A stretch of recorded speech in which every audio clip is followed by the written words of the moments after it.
할렐루야.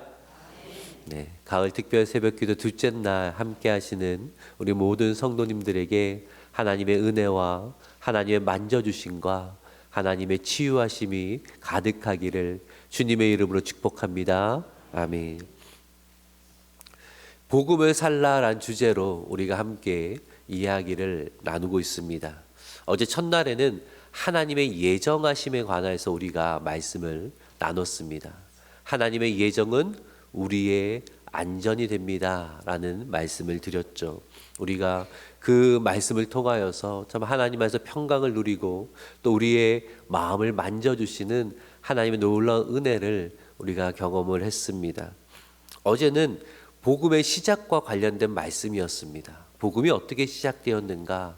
이 복음은 우리의 노력과 우리의 소원을 가지고 시작된 것이 아니라 하나님께서 창세 전에 우리를 택하사 하나님 앞에서 거룩하고 흠없는 자로 만들기를 작정하시고 예정하셔서 우리를 자녀 삼으시고 하나님의 영광의 찬송이 되게 하신다라는 이 귀한 말씀을 들었습니다. 나에게는 가능성이 없는 것 같은데 하나님께서 시작하셨으니 하나님께서 이루어 가실 것을 우리가 함께 바라봤습니다. 사랑하는 여러분, 하나님이 시작하셨습니다.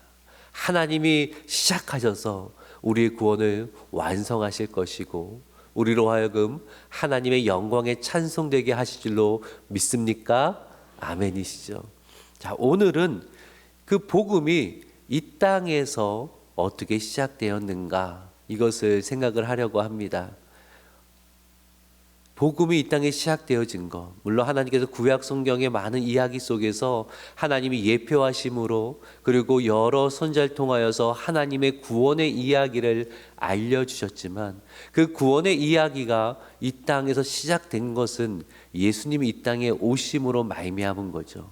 예수님이 이 땅에 오심, 성육신에 대해서 우리가 조금 생각을 하려고 합니다. 특별히 그 성육신에 담겨있는 예수님의 낮아지심에 대해서 함께 이야기를 하려고 합니다. 복음은요, 예수님의 낮아지심으로 이 땅에서 시작되었습니다. 그러기에 복음의 능력은 높은 곳에 있는 것이 아니라 복음의 능력은 낮은 곳에 낮아지심에 있다라는 거예요. 우리가 이 이야기를 살펴보면서 오늘은 낮아짐이 능력입니다 라는 제목으로 말씀을 나눌 것입니다. 낮아짐이 능력입니다. 이 말씀을 통하여서 우리가 예수님처럼 낮은 그 자리에서 복음의 능력으로 살아가는 그 은혜가 있기를 주님의 이름으로 축복합니다. 아멘. 이 세상에서 우리에게 익숙한 능력은 높음에서 나옵니다. 그렇죠? 어떤 조직이 있더라도 더 높이 올라가면 올라갈수록 그 자리에 더 큰 힘이 있습니다. 그래서 다들 높이 올라가려고 합니다. 이러한 세상의 힘의 논리에 익숙한 예수님의 제자들이 하루는 다툼이 일어났죠.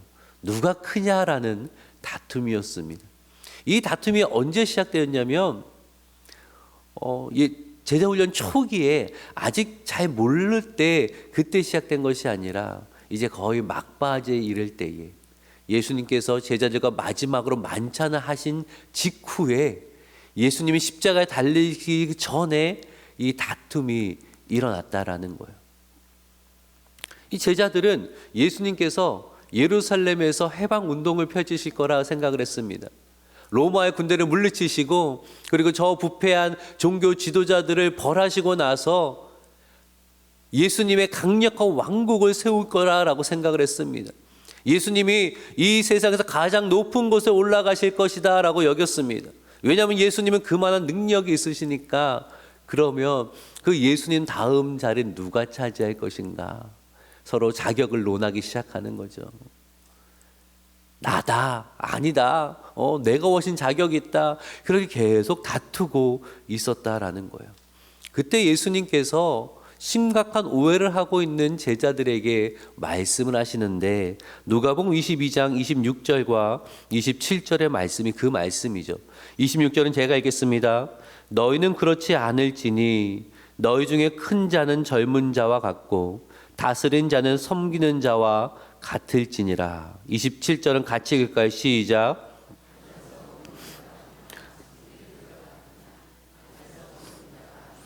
그러나 나는 섬기는 자로 너희 중에 있노라. 아멘. 예수님은 이 세상의 힘의 논리와 정반대의 것을 말씀을 하십니다. 세상의 힘은 높은 곳에서 나오지만 하나님 나라의 능력은 낮은 곳에서 나온다라는 것입니다. 그래서 예수님은 높은 곳으로 가신 것이 아니라 낮은 곳으로, 낮은 자리로 나아갔음을 말씀하고 있다라는 거예요. 예수님의 이 땅의 생애를 보면 예수님은 높은 곳으로 가지 않으셨어요. 높은 자리에 오르려고 하지 않으셨어요. 그분은 낮은 자리로 가서 죄인들을 찾아가셨고 소외된 자를 찾아가셔서 친구가 되어주셨어요. 그분은 스승이지만 무릎을 꿇고 낮은 자세를 취하고 제자들의 발을 씻겨 주셨어요. 복음을 산다는 거, 예수로 살아간다는 거, 복음의 능력으로 살아간다는 거는요, 이 세상의 높은 자리에 올라가는 것을 의미하지 않는다라는 거예요. 하나님의 능력이 나에게 있으면 남들보다 더 빨리 승진을 하고 더 성공하고 그래서 힘 있는 자의 삶을 살아가는 것을 의미하지 않는다라는 거예요. 안타깝게도 이 시대의 많은 교회들 또 성도들이 이 부분을 오해하고 살아갑니다. 그동안 한국 교회는요, 더 높은 자리에 올라가고 싶어 했어요. 더 크고 더 화려한 예배당을 지어서 그 교회가 가지고 있는 힘과 권세를 보여주고 싶어 했어요. 서울의 어떤 교회는요, 그 담임 목사 목양실을 건물의 아주 높은 곳에, 그 주변에 있는 것보다 더 높은 곳에 일부러 그렇게 세웠다 하더라고요. 한국 교회가 세력을 모으고 힘을 나타내고, 그래서 어느 정치권이라도 어느 사회 집단이라도 결코 무시할 수 없는 그러한 힘을 갖추려고 많이 노력을 했어요. 그것이 하나님 주신 축복이다라고 생각을 했다는 거죠. 한동안 한국 교회에서 참 인기 있던 간증은 이런 간증이었어요. 내가 열심히 기도했더니 힘들었지만 지금의 자리에 올라오게 되었습니다. 내가 가난했지만 내가 열심히 기도하고 섬겼더니 지금 이렇게 부유한 축복을 주셨습니다. 내가 열심히 기도했더니 내 자녀가 하버드에 들어갔습니다. 이러한 간증들이 큰 인기를 모았습니다.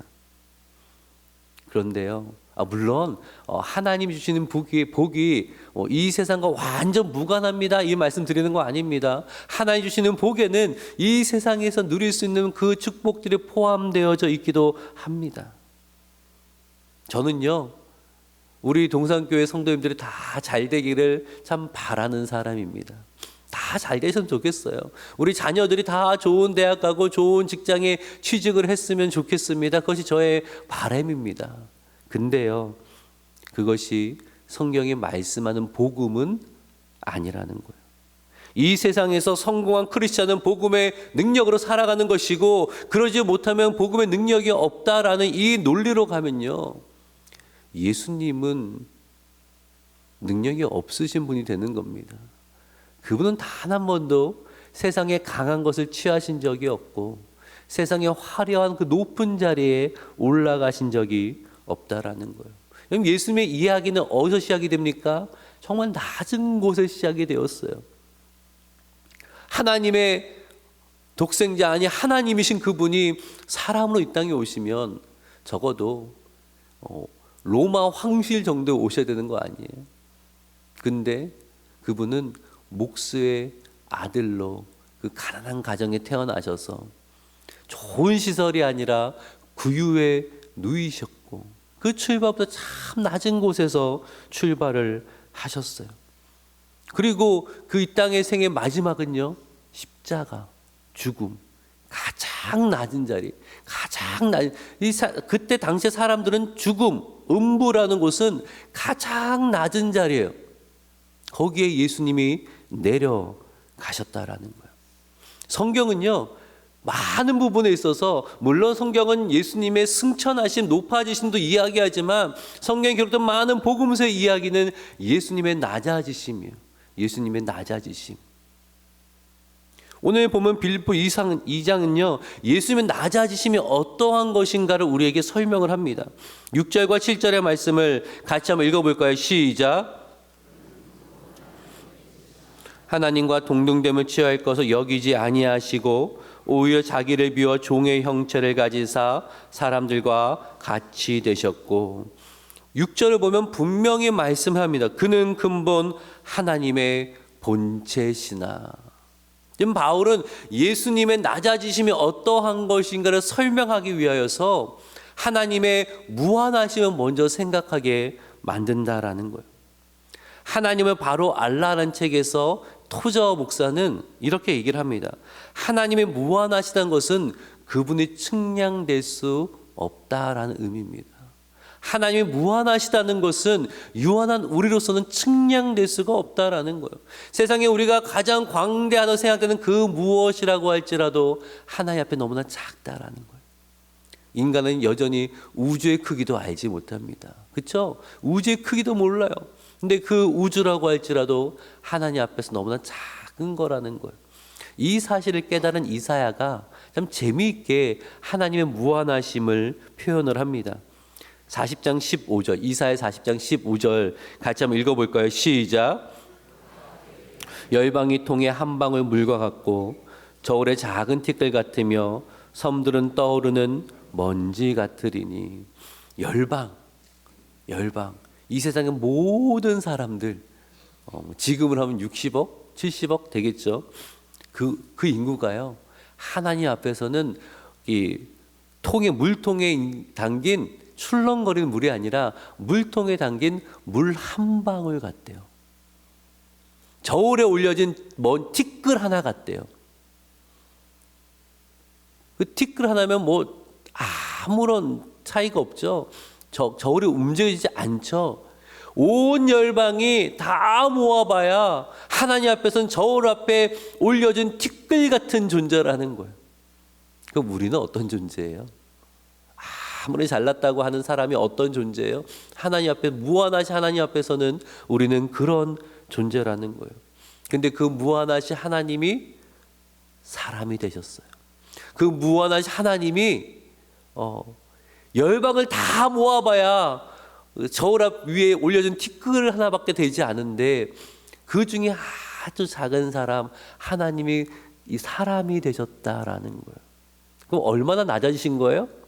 얼마나 낮아지신 거예요? 무한히 낮아지신 거예요. 우리가 상상할 수 없는 무한한 낮아지심이라는 거예요. 자기를 비워 무한히 낮아지셔서 종의 형체를 가져 사람이 되셨다라고 성경은 이야기를 하고 있습니다. 왜 바울이 이러한 예수님의 무한한 낮아지심을 말씀하고 있는가? 5절의 말씀을 통해서 이것을 계속 설명을 했던 거예요. 5절 말씀 같이 한번 읽어봅시다. 시작. 곧 그리스도 예수의 마음이니 너희 안에 이 마음을 품으라. 너희야 예수의 낮아지심을 품으라. 낮아지심을 배워라 라고 말씀하고 있어요. 모든 사람은 다 높아지려고 하는데 신을 섬기는 것도 높아지기 위해 신을 섬기는 거잖아요. 더 빨리 올라가기 위해, 더 강한 힘을 가지기 위해 신에게 잘 보이려 하는 것이 이 세상의 그런 종교인데, 바울은 이야기하기를 너희는 무한히 낮아지신 예수님의 마음을 배워라 라고 하고 있어요. 제가 이 말씀을 관련해서 마이클 고원 교수의 이 글을 봤는데, 그는 이렇게 이야기를 하더라고요. 제가 읽어볼게요. 신자들은 세례를 받음으로써 그리스도의 이야기 속으로 들어간다. 마찬가지로 그리스도의 이야기 역시 세례를 받은 자들 안에서, 그리고 그들 가운데서 다시 살아낸다. 삶으로 담아낸 십자가란 책 안에 마케 고는 이렇게 이야기를 했습니다. 우리가 예수님을 믿는다, 복음을 받아들였다는 것은 어떤 의미예요? 그리스도 이야기 속으로 들어가는 거예요. 그리고 그리스도 이야기가 내 삶 가운데 찾아오고 그 이야기가 살아 역사하는 것, 이것을 복음으로 산다라고 이야기를 한다라는 거예요. 근데 예수님의 이야기의 시작은 무엇입니까? 무한한 낮아지심이에요. 예수님의 이야기 시작은 우리가 좋아하는 높아지심이 아니라 그분의 이야기 시작은 낮아지심이에요. 그렇다면 우리가 예수님의 이야기 속으로 들어간다는 것, 그분의 이야기가 내 삶에 들어온다라는 것은 무엇을 의미합니까? 낮아짐의 이야기 안으로 들어감을 이야기하는 거예요. 예수 믿어서 부자가 되고 예수 믿어서 성공한 그 이야기가 아니라 예수님과 같이 낮아지고 낮아지는 이야기라는 거예요. 그것이 바로 복음이 말씀하는 이야기. 물론 빌립보서는 낮아짐만 말씀하지 않습니다. 하나님께서 그 낮아지신 예수님을 모든 이름에 뛰어난 이름을 주셨다. 존귀한 이름으로 높여주셨다라고 이야기해요. 자, 예수님의 이야기는 낮아지심에서 높아짐으로 가는 이야기예요. 그렇죠? 무한한 낮아지심에서 다시 그분은 하나님 높여주신 이야기가 예수님의 이야기예요. 하나님 우리의 삶 가운데 쓰길 위한 복음의 이야기는 낮아짐을 통하여서 높아짐의 이야기예요.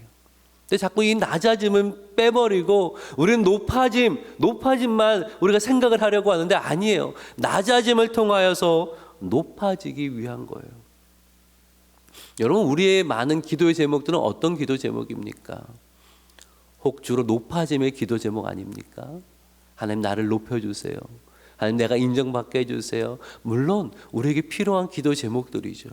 근데요, 복음으로 산다는 것은 우리의 기도 가운데 주님과 같이 낮아짐을 위한 기도가 있어야 되는 거예요.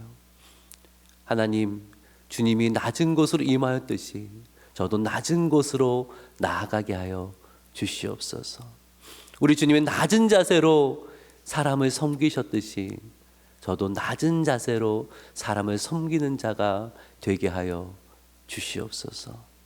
우리에게 이 기도가 없으면요, 우리는 주님의 이야기 속에 살아가고 있지 못한 거예요. 여러분, 얼마나 낮아짐을 소망하고 있습니까? 주님과 동행하기를 원하면서 높아지려고 한다면 주님과 다른 길을 가고 있다라는 거예요. 여러분, 복음의 능력은 낮아짐에서 발생했어요. 최고의 능력인 십자가는 낮아짐에서 시작된 거예요. 낮아짐을 통해서 부활의 이야기가 있었던 거지 처음부터 부활의 이야기가 있는 거 아니에요. 그렇죠? 낮아짐을 통해서요. 우리 7절의 말씀을 다시 한번 읽어볼까요? 7절 말씀 있습니다. 시작. 종의 형체를 가지사 사람들과 같이 되셨고. 보세요. 예수님은 낮아지시기 위해서 자기를 비우셨어요. 신성을 버리신 건 아니에요. 그분이 여전히 하나님이세요. 근데 하나님은 누릴 그 권리를 내려놓으시고 그분은 노예가 되셨어요. 의존적인 자가 되셨다라는 거예요. 자기를 비우셨어요. 저 오늘 말씀 묵상하면서 이것이 기도의 제목이 되어야겠다. 나를 비우는 거. 나의 가득 자꾸 우리는 뭔가 세상의 것을 채우려고 하고 높아지기 위해 채우려고 하는데 나를 좀 비울 수 있어야겠다라는 생각이 들더라고요. 저부터 그래요. 저부터. 교회 조직상 저는요, 교회 대표이고 당회장이에요. 교회 조직상으로서는 저는 가장 최고의 높은 리더십에 있는 사람이에요. 그러기에 나를 비우는 연습을 해야겠구나. 나를 비우는 연습을 해야겠구나. 나의 권리를 다 내세우고 내가 가진 모든 가지려는 그러한 자가 아니라, 그러면 복음의 능력이 나타나지 않거든요. 나를 비우고 예수님처럼 낮은 자로 내려갈 때에 거기서부터 복음의 능력이 나타나가는 거거든요. 낮은 곳은 내려가지 않으면 하나님의 높여주심을 경험할 수가 없는 거거든요. 그래서 늘 기도하는 거죠. 주님의 낮아지심을 배우게 하여 주시옵소서. 하나님, 주님처럼 살려면 무엇을 비워야 될까요? 여전히 내가 채우고 있는 것 중에 내가 또 무엇을 내려놔야 될까요? 이 세상에 여전히 사랑하는 것들 내가 많이 있는데 하나님, 무엇을 내려놔야 주님처럼 낮은 자리에서 주님과 같이 섬기는 복음의 삶을 살아갈 수 있을까요? 이것을 기도하게 되는 거죠. 사랑하는 여러분, 이 고민을 함께 했으면 좋겠습니다. 이 고민을 함께 했으면 좋겠습니다. 우리의 삶의 목표는 높은 곳에 올라가는 것이 아니라 낮은 곳에서 주님처럼 낮은 자세로 주님의 행하신 일들을 경험하는 것. 그래서 예수님의 이야기 속으로 들어가는 것. 그분의 이야기가 내 삶에서 내 삶에 들어오고 살아 역사하는 것. 그것이 우리의 기도의 제목이 되어야 한다라는 거예요. 이 설교 후에 복음송을 하나 할 텐데요.